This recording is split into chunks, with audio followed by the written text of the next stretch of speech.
सरकारी नौकरियों में आरक्षण की कैसे हो रही लूट। जब विधानसभा में सपा विधायक ने खोला काला चिट्ठा तो सरकार, मंत्री और स्पीकर तक भड़क गए और एक बार फिर भाषण के बीच शुरू हो गया चीखम चिल्ली का दौर। सपा विधायक संग्राम सिंह ने सरकार के सामने सरकार के खेल को कर दिया बेनकाब। एक एक खामियां गिनवाई और एक एक सवाल पर मांगा जवाब। जब नहीं समझ आया कुछ तो फिर सत्ताधारियों ने लिया स्पीकर का सहारा और फिर शुरू हुई टोका टिक्की।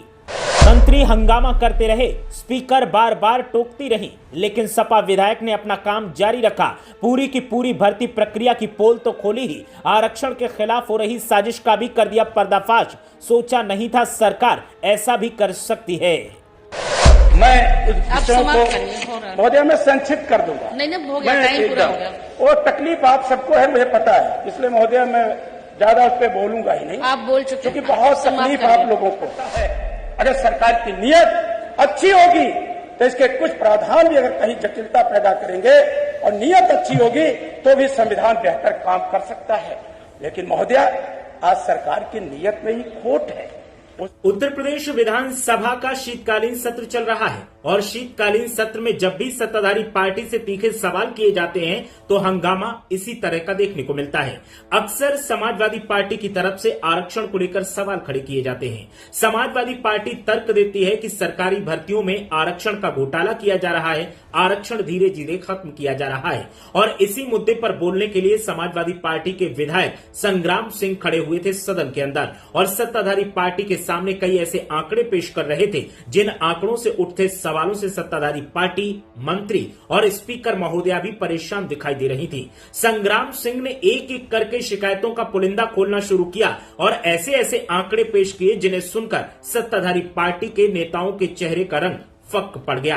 बीच में संसदीय कार्य मंत्री खड़े हुए और उन्होंने पूछा कि ये रिकॉर्ड कब का बता रहे हैं। तो संग्राम सिंह ने कहा कि चिंता मत कीजिए, हम एक एक करके आपको सारे आंकड़े देंगे, विज्ञापन संख्या देंगे और बताएंगे कि कितने पदों पर भर्तियां निकली, कितने पदों पर भर्ती किया गया और आरक्षण की प्रक्रिया क्या थी। संग्राम सिंह बोल रहे थे, सत्ताधारी मौन साध कर बैठे थे, लेकिन जब सवाल बर्दाश्त नहीं हुए तो हो हल्ला भी शुरू हो गया। लेकिन उससे पहले किस तरह से पदों का खेल किया जा रहा था, कैसे आरक्षण का खेल किया जा रहा था, कितने पदों पर भर्ती निकाली गई, कितने पद सृजित किए गए और कैसे आरक्षण प्रक्रिया लागू की गई, इसकी पोल खोलते हुए संग्राम सिंह ने आंकड़ा पेश किया और जो आंकड़ा पेश किया वो चौंकाने वाला था। जरा आप भी सुनिए।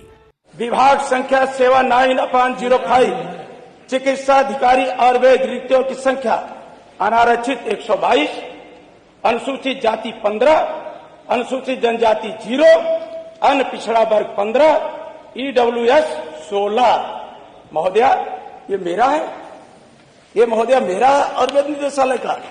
दूसरा महोदया पशुपालन विभाग संख्या सेवा 2, पद का नाम पशु चिकित्सा अधिकारी, कुल पद 404, अनारक्षित 243, अनुसूचित जाति 84, अनुसूचित जनजाति 37, अन्य पिछड़ा वर्ग 0, जिसके तहत आप भी आती है महोदया।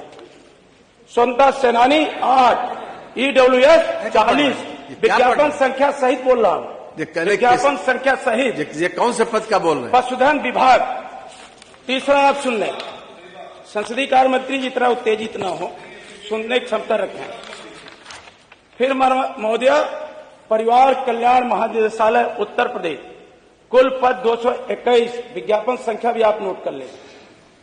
सेवा 6/3, पद है स्वास्थ्य शिक्षा अधिकारी, कुल पद है 221, अनारक्षित 143, अनुसूचित जाति 21, अनुसूचित जनजाति 15, अन्य पिछड़ा वर्ग 20, ईडब्ल्यूएस 22, स्वतंत्रता सेनानी 4, भूतपूर्व सैनिक 11। अगर महोदया आप पदों पे आ जाए, अभी लेखपाल भर्ती को लेकर के उस पे भी अभी कुछ कहने लगेंगे माननीय मंत्री जी। और तो सुन लिया, संग्राम सिंह बोल रहे थे, सत्ताधारियों के धागे खोल रहे थे, उनकी चालबाजियों से पर्दा उठा रहे थे और सदन के अंदर सरकारी मंत्री, प्रवक्ता, विधायक सब बेनकाब हो रहे थे।